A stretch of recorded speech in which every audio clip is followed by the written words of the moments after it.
Listen, we got amazing things that's gonna happen today, right?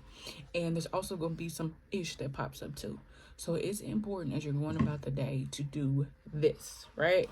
To go to God. Go to God. Do your day with God.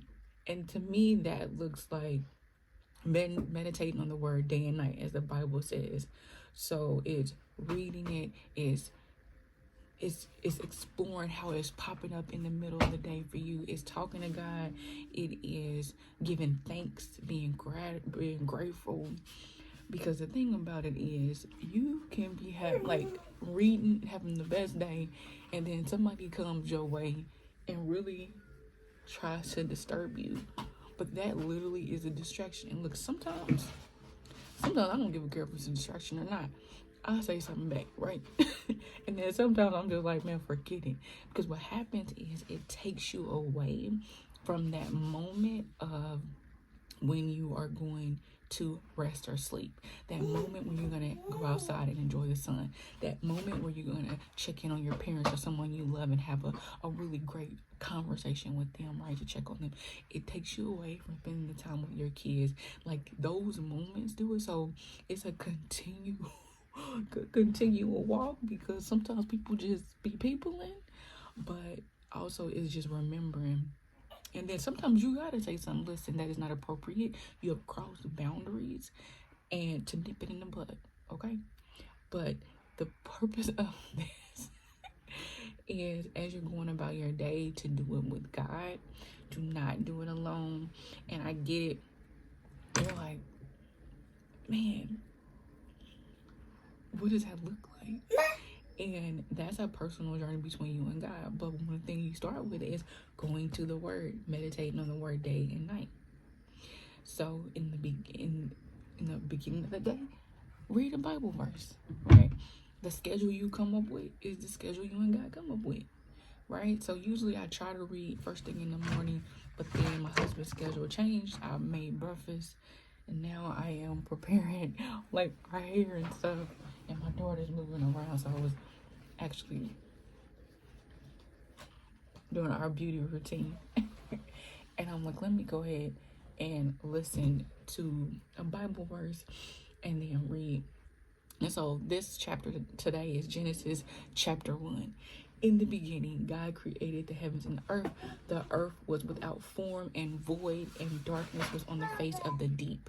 And the Spirit of God was hovering over the face of the waters. Then God said, let there be light. And there was light. And God saw the light, and that it was good, and God divided the light from the darkness. And so, like, my brain is just like thinking, okay, so there was chaos, there was disorder, it was darkness, right? And thinking about, like, even sometimes our situations that we may go through, and the Spirit was hovering over it. Was hovering. Let me make sure I'm saying it right, because go back, people talking to you about the Bible, go back and read it. And the Spirit of God was hovering over the face of the waters. And so it reminds me, like, when it feels like it's a dark time, when it feels like there is like all this confusion, there's just different things going on in our lives, then it reminds me to step outside of it, because oftentimes I'm in it. And so this just makes me think, like, okay, I'm gonna step outside of it. And because I am made in God's image, I have to be very careful what I speak. And boy, sometimes I tell people, oh, okay. And again, sometimes I do. Sometimes you gotta be direct with people, just like I do on my comments. But anyway, so it's important to be like, okay, I am here. However, let me take what's my perspective on this? And then position yourself in another way where you can see it differently. And oftentimes, if we start being grateful, if we start being like, Lord, thank you for when I was this age and I was doing this super stuff, Lord, thank you so much for covering me, right? When like for me, my child, and I gotta She's moving around. She's on the go. My child was I went through a very interesting pregnancy, and so I'm just looking at her every day, and people are like, "You going through postpartum and stuff?" Like, no, me and her having fun. I'm grateful. Okay, now you go through different emotions and stuff as a new mom, but man, I am so grateful. We having a good time, and I don't wrote books and all kind of stuff because you shift your perspective, and any season that you're in. So like, it's like the last 2 years, I was invited to different fashion events and things like that that I would have dreamed of going to when I was a kid. Like, so excited to go to. And it was easy to turn it down. And also, I didn't have a choice, right? I mean, I did have a choice, but I wasn't about to be out pregnant like that, and I'm not about to be dragging my baby around. And so, the thing about it is the different seasons. Yes, love. Okay, ma'am. Okay, the different seasons you have, you gotta remember that God's gonna give you new opportunities in that season. So this was darkness. God said, let there be light. So what are you saying in your season right now? What are you saying to yourself? What are you speaking over your life? What are you saying to your kids and those around you? And in that, there's also an action part, right? And so what is the thing that you can do? Because God's going to do God's part. What is the thing that you can do? Right? So, you ready to go to take a nap? Yes. Nap.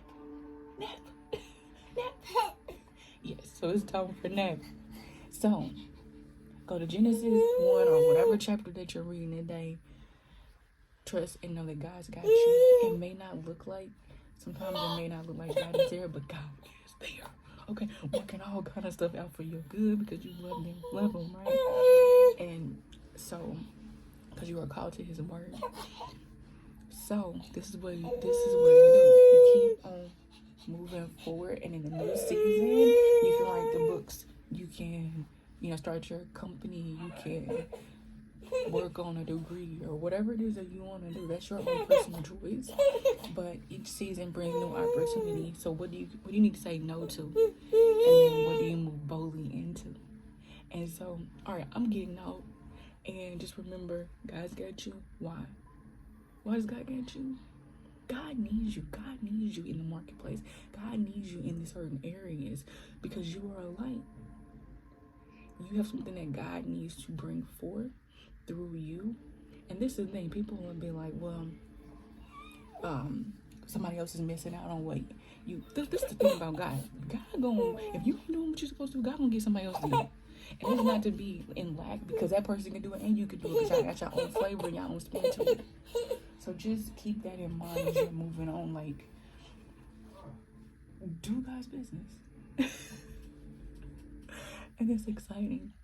So, okay, you got this because God's got you. So let's go. I'm Denisha on a mission. Like, subscribe, and if this resonates with you, and I'm going back to doing my hair. Bye.